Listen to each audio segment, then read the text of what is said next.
మృత్యుం దదతాం పర్వతేన యజుర్వేదం.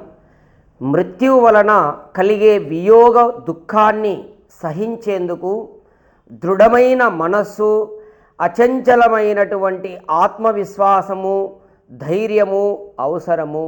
చూడండి, ఇక్కడ యజుర్వేదం ఏం చెప్తుందంటే, ఇప్పుడు ఎవరైనా మన కుటుంబంలో కానీ, మన బంధువు కానీ, మనకు అత్యంత దగ్గరవాడు ఎవరైనా చనిపోతే అటువంటప్పుడు మనకు చాలా దుఃఖం కలుగుతుంది. ఆ వియోగం అంటే లేకుండా పోవడం వలన, మృత్యు వలన, ఆ మరణం వల్ల చాలా దుఃఖం కలుగుతుంది.